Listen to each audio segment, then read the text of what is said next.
Good evening, and thank you for joining me tonight. My name is Kyle Hulsebus, as most of you know. I'm a senior vocal music education major here at Missouri State University. And for the last year and a half, I've been researching and compiling information about the life and music of early Romantic era composer, Fanny Mendelssohn-Hensel. I would love to share what I've learned with you all tonight. I came across Fanny's music in the latter half of my sophomore year, and I instantly fell in love with her style of melding complex accompaniments with more simplistic vocal melodies.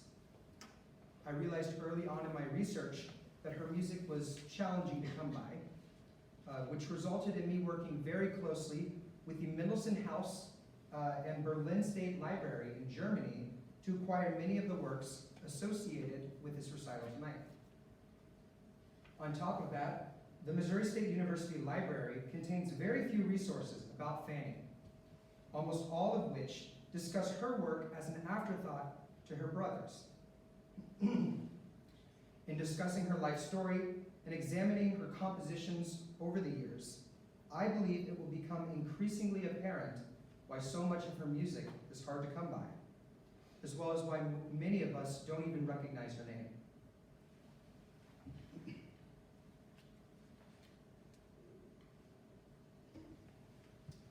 Fanny was born in Hamburg, Germany in 1805 as the eldest daughter of Abraham and Leah Mendelssohn. She was a direct descendant of renowned philosopher Moses Mendelssohn, and she came from a long line of influential and distinguished Jewish figures. Her fascination with music was established at a very early age when her mother began teaching her piano lessons at 12. After witnessing her full memorization of the 24 preludes from Bach's Well-Tempered Clavier at only the age of 15, Abraham and Leah decided to enroll Fanny and her younger brother Felix in Germany's finest school of musical arts, the Berlin Sing Academy Music Society. Studying under Ludwig Berger and Carl Friedrich Salter, Fanny composed the piece Erster Verlust in 1820, which remains one of the earliest surviving entries in her vast repertoire of compositions. A simple, recurring theme in the accompaniment of this piece displays Fanny's quickly developing prowess in the realm of creating and building upon thematic motives, partially inspired by her compositional role model, Johann Sebastian Bach. The Well-Tempered Clavier serves as an introduction to key-center relationships, themes and variations, as well as simple forms for the young musician. So it's easy to see how Fanny uses her experience with Bach's work to serve as a starting point for her own compositional style. Let's take a listen to Erster Verlust.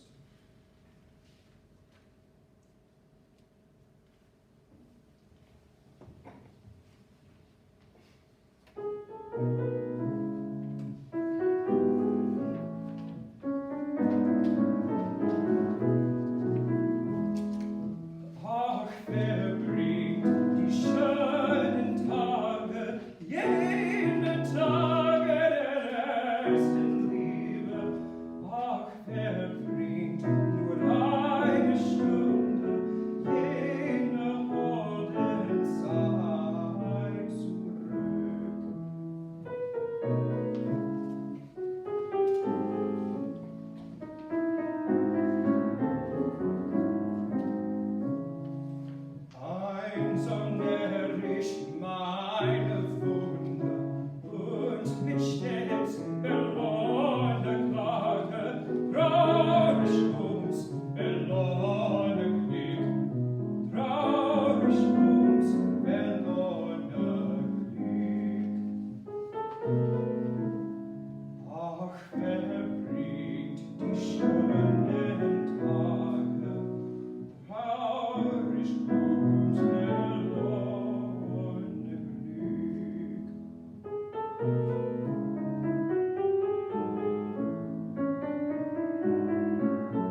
Fanny's work was written with no intended vocalist in mind. She debuted a lot of her own work on her own at the piano and also as a vocalist. So it can be gathered that her voice was more fit for mezzo-soprano material, as that is the average range of the majority of her work. The lower tessitura associated with the majority of her compositions makes Fanny's music exceedingly accessible for the male voice, a fact that startlingly contrasts with the soprano-centered art songs of her fellow 19th century composers Clara Schumann and Amy Beach. It didn't take long for Fanny's mentors to begin singing her praises, even going as far as comparing her talent to that of a man. Having picked up on her talent at a young age, though, her parents began to worry that her interest in music composition would disrupt their conversion from Judaism to Lutheranism in the 1820s. Female involvement in the realm of music and composition was still considered socially taboo, especially in Europe, where male musicians dominated nearly every cathedral and recital hall. Regardless, she continued composing. Her younger brother, Felix, having found much success with his musical endeavors, as we all know, he began coming to Fanny for advice and critique of his work, which took up the remaining time she had outside of school. Together, Fanny and Felix worked to publish some of her compositions under Felix's name, which are still present today as misattributed entries in Felix's 8th and 9th opuses. As you can imagine, this collaboration led to many issues later on in both of their careers. In fact, on a tour of England later in his life, Felix had the opportunity to play one of his compositions for Queen Victoria to sing along to. Yet he ended up confessing afterwards that the song she had fallen in love with belonged to his sister. Regardless, a little taste of success helped drive Fanny through her compositional barriers. She began using her work in a more biographical sense, exploring her feelings of admiration for her younger brother, as well as her desire to break free from societal bondage of the time. The text of this next piece, Wiederfinden, composed in 1825, depicts both of those ideas all in one short composition. Pay attention to how she sets the last two lines of text. But mindful of those sorrows past, I tremble at the present.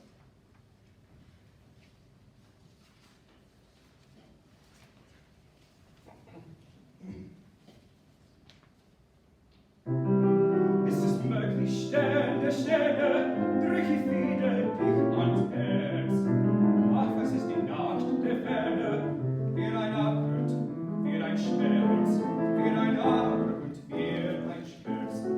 Ja, du bist das, meine Freundin, sie ist so liebe wieder Art. Ein Gedenk vergangene Leiden, ein Gedenk vergangene Leiden, schau ich vor der Gegenwart.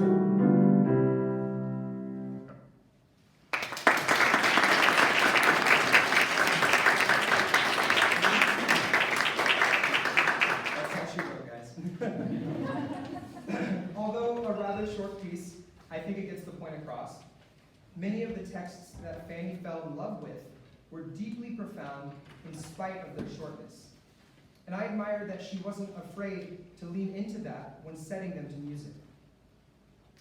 In the mid-1820s, a young painter by the name of Wilhelm Hensel began courting Fanny Mendelssohn. A true romantic, Wilhelm would shower Fanny in paintings and poems for the next decade. In return, she began setting his poems to music.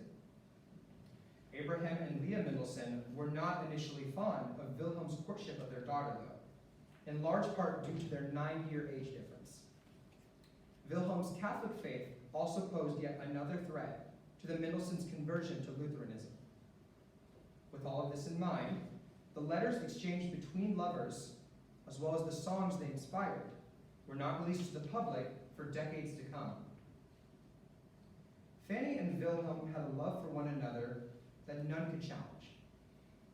Wilhelm was very supportive of Fanny's compositional endeavors, providing her with the acknowledgement and encouragement she needed to continue working.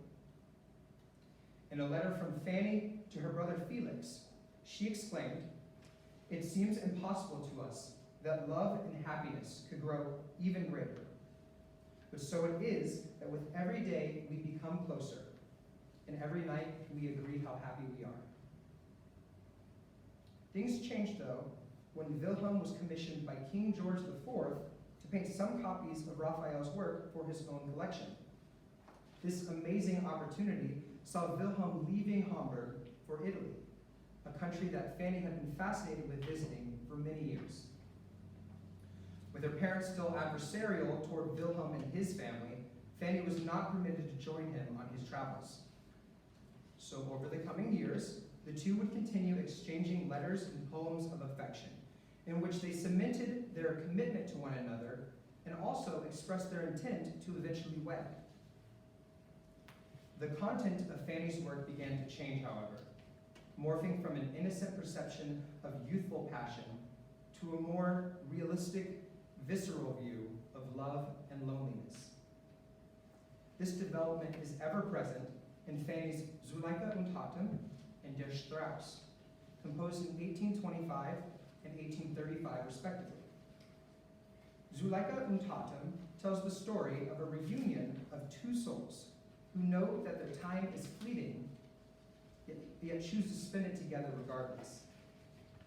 Here is Zuleika und Tatum, featuring Kristin Steinbrueck.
Der Strauss is a great example of the many short greetings Fanny began to compose toward the latter half of Wilhelm's trip to Italy.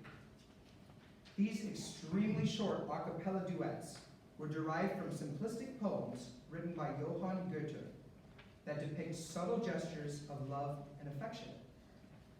True to form, Fanny only selected texts that reminded her of Wilhelm's eventual return during this period of their separation. Here is Der Strauss, featuring Spencer Jones.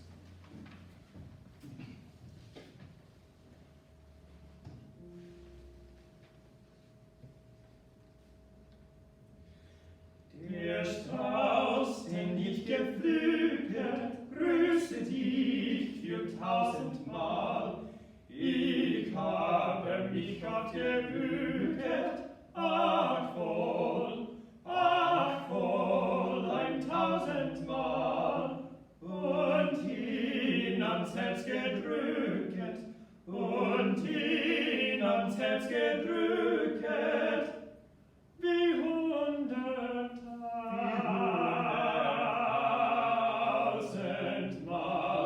wie 100.000-mal,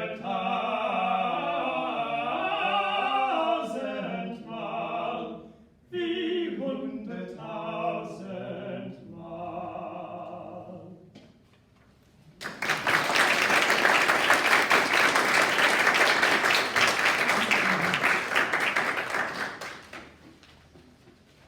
A huge thank you to Spencer Jones and Kristin Steinbrueck for helping me out with those last few pieces. You'll notice that Fanny began branching out into the realm of ensemble toward the end of the 1820s. We'll get to hear an example of a large work from Fanny later, but it's important to note that Zuleika und Hatem was one of the first ventures into writing specifically for the male voice. While Wilhelm was away, the Mendelssohn family decided to take a trip of their own. Fanny and Felix took a break from their work to join their parents on a several-month-long vacation to Switzerland. The trip served as the closest Fanny had ever been to Italy, the country she had dreamt of visiting for so long. On their return trip back to Hamburg, the Mendelssohn family stopped briefly in Weimar to visit Abraham Mendelssohn's old friend Johann Goethe, now considered the single greatest German literary figure of the modern era. Fanny had grown extremely fond of Goethe's poetry growing up, which is evident by her fascination with setting his text to music. And in turn, she viewed him as somewhat of an artistic role model. During this visit, Fanny was granted an opportunity to play some of her own compositions for Goethe. She impressed him so much that he began writing poems specifically for her to set the music. By the time the Mendelssohn family had made it home, Fanny had already completed several works set to his poetry. But of the many songs composed this way, Über allen Gipfeln ist Ruhe stands above the rest. Written in 1835, after the massive success of Franz Schubert's composition, Wanders Nachried II, with the same text. Her interpretation of this poem seeks to capture her ever-growing desire to travel and see the world, something she had only recently experienced with her family's trip to Switzerland. It's at this point in her career that I believe her obsession with painting vivid landscape portraits for the listener really began. If you've heard Schubert's setting of the same text, you'll know that he leans further into the mystery of the vignette depicted by Goethe. Fanny, on the other hand, chooses to take her setting of this text in a different direction, focusing more on the attributes of the peaceful landscape described by the narrator. Here is Über allen Gipfeln ist Ruhe.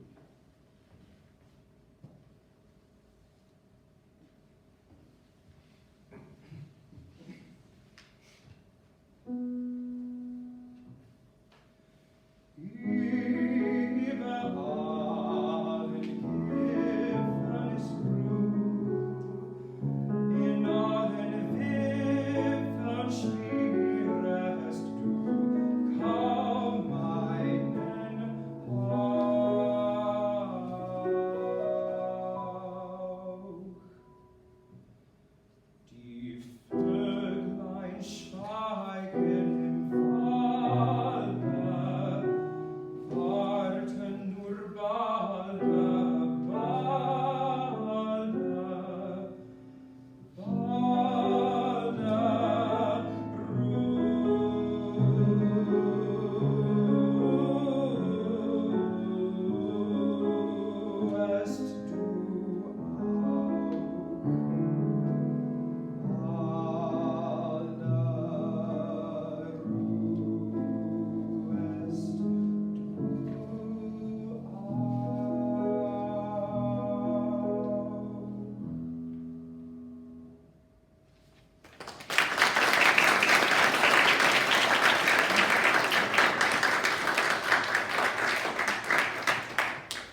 vast quantity of letters written between members of the Mendelssohn family. In addition to this, Fanny was also known to keep a diary, the contents of which is mostly lost to time. What we do know is that her first entry was written on January 4th, 1829, and it read, "Felix, our soul is leaving. The second half of my life stands before me." With her brother's successful revival of Bach's St. Matthew Passion, Felix Mendelssohn was spending less and less time at home. Letters exchanged between the two siblings saw Fanny coming to the realization that she and her brother were slowly growing apart, and it was time for her to focus on her own future.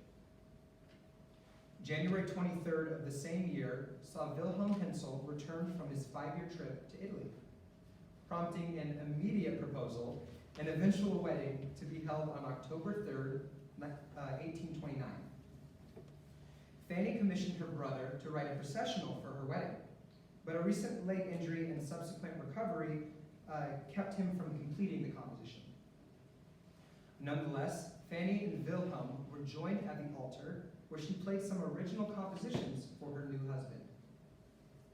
Nearly 1 month later, Fanny became pregnant with her first and only child, Sebastian Ludwig Felix Hensel, who would later be born on June 17, 1830. For the next year, Fanny's compositional output was obviously limited, but she still managed to compose 7 new works in 1831.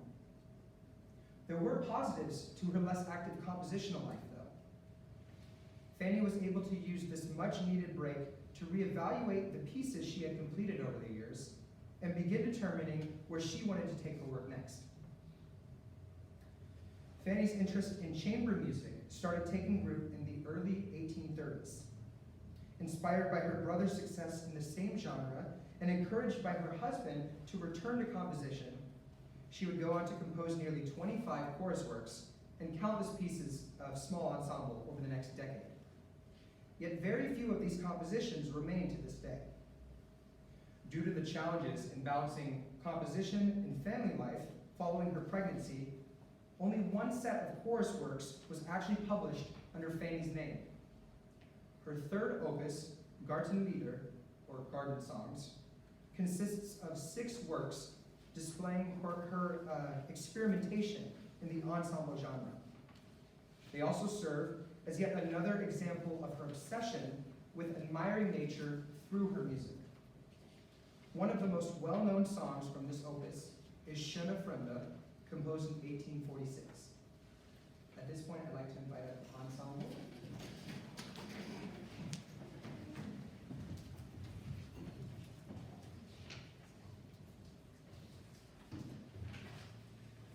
Here is Schöne Fremde.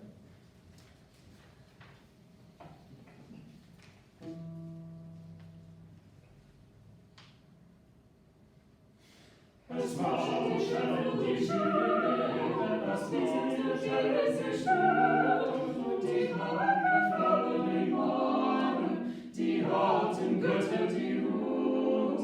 Es rauschen die Flügel, das Flügelten zu dieser Stund, die harten Götter, die ruht. Hier unter den Bäumen, in heimlich brennender Brand, was spielst du in Träumen, fantastische Nacht?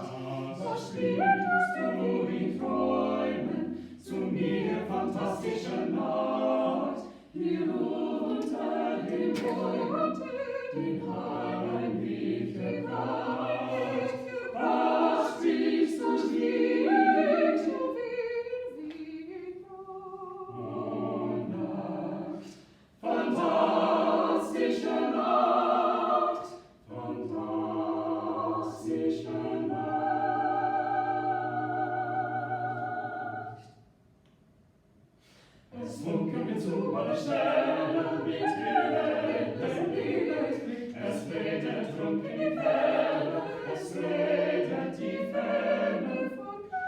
Ferne regnet von großen Glück.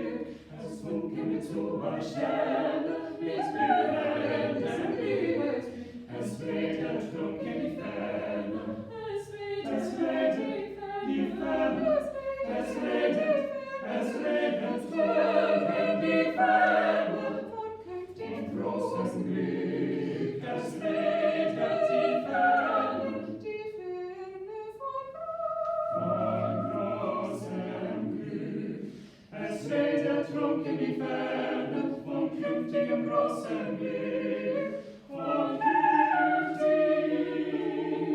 großen Weg.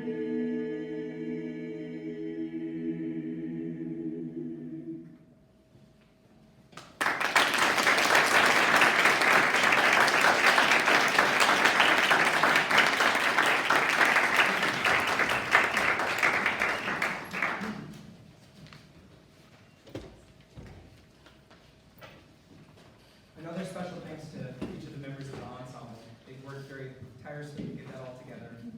So thank you guys so much. Let's take a step back and examine the Hensel family's experiences after the birth of their son Sebastian. In August of 1839, Fanny was granted her lifelong wish when Wilhelm brought up the idea of taking a family vacation to Italy. The couple and their young son would embark on a year-long trip later that year, stopping briefly in Leipzig to visit Felix. Once in Italy, Fanny finally began receiving recognition for her vast catalog of compositions. The last decade saw Fanny and Wilhelm working together to publish some of her music under her own name, a fact that had unknowingly seen great success across Europe. This newfound level of recognition was boosted upon meeting with the influential French composer Charles Gounod, who would later go on to write of her. Mrs. Hensel was an extremely learned musician and played the piano very well. Despite her small, slight figure, she was a woman of excellent intellect and full of energy that could be read in her deep, fiery eyes. Along with all of this, she was an extremely talented pianist. Needless to say, for the first time in her nearly 30-year career, Fanny finally felt as though her creativity and hard work had paid off. She would continue to compose throughout her family's trip to Italy. With the help of Wilhelm, she even compiled a travel album featuring various compositions inspired by the locations they visited. Each manuscript also featured a painting by Wilhelm, serving as a combined display of the couple's talents and interests.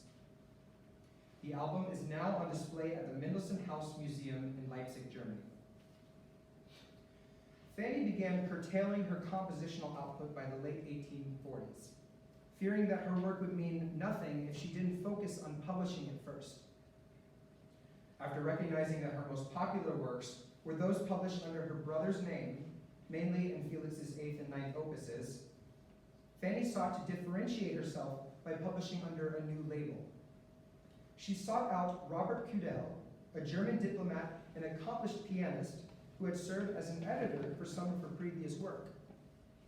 As a way of furthering this musical autonomy, Fanny published under her new surname, Hensel, although she continued to maintain a strong respect and admiration for the Mendelssohn name.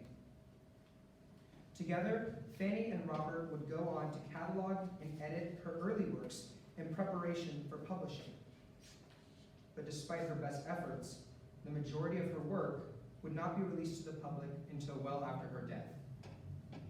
One such song is Bergeslust, composed in 1847 and set to the text of Joseph Eichendorff. Here is Bergeslust.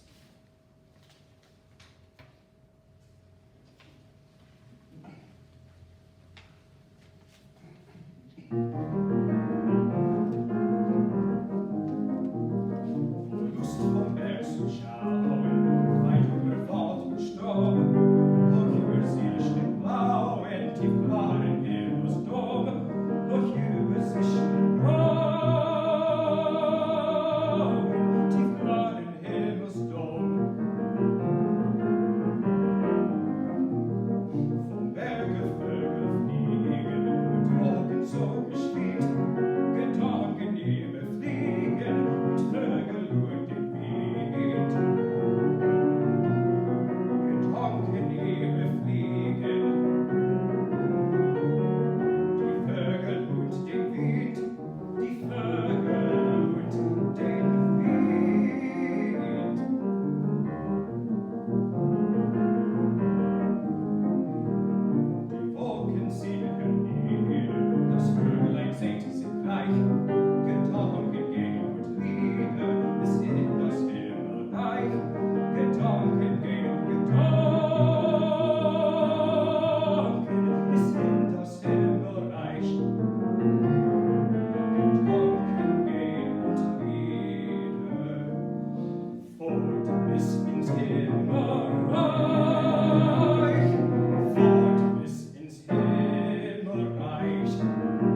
On May 14th, 1847, Fanny was in the middle of rehearsing her brother's Die erste Walpurgisnacht for performance the following day when she experienced a series of strokes at the piano. She passed away that night in her home with her family and friends present. The song we just listened to was finished the night before her death. But Fanny's extraordinary journey doesn't end there. Upon hearing of her death, Felix fell into a great depression. After visiting her home to pay his respects, he quickly began working closely with Wilhelm to finish publishing Fanny's catalog of nearly 700 works. It's to no surprise that the latter half of Fanny's published compositions appear under her brother's name, or brother's publishing label, rather. These final acts of service before Felix's death later that year helped cement his admiration and respect for his late sister, the woman he considered a mentor and closest friend. Although much of Fanny Mendelssohn's work and personal life story have yet to be uncovered, what we do know is that she led an extraordinary life. She subverted nearly every expectation for women of the 19th century and remains one of the leading, yet otherwise unknown female voices of the Romantic era. Her passion and strive to overcome any and all obstacles serves as the highest form of inspiration I've yet to find in any composer. For the same reasons that she struggled to succeed in life, we don't often hear about composers like Fanny Hensel. I'll ask you this question, though. How come we know all about her equally talented brother, Felix? We keep composers alive by learning about them. We keep them alive by talking about their impact in the world. And most importantly, we keep them alive by listening to their music and sharing it with one another. I'll leave you with this, the translation to the final verse of Berg's List. And in an almost eerie twist of events, this statement directly explains why we are all here tonight. Thoughts and songs go winging on till they reach the kingdom of heaven. You may have already noticed, but accompanying my program notes is a list of resources you can use to learn more about Fanny Mendelssohn and her work. I've also taken the liberty of sharing the Misha eligibility of some of her solo compositions for use later in your lives. As a bit of shameless self-promotion, this entire lecture recital was based on a biographical thesis that I completed last semester. It's getting published by Missouri State University's undergraduate research journal, Logos, and that should be coming out within the next couple of weeks. So keep your eye out for that, and if you want to learn more, then give that a read. I've been obsessed with keeping Fanny Hensel and her music alive for the better half of 2 years now. But now you have a role to play in this endeavor. I urge you to do all those things we talked about earlier. Listen to her music, learn about her life, and consider what her legacy means for each and every one of us in this room. Please help me keep this composer from being the invisible romantic.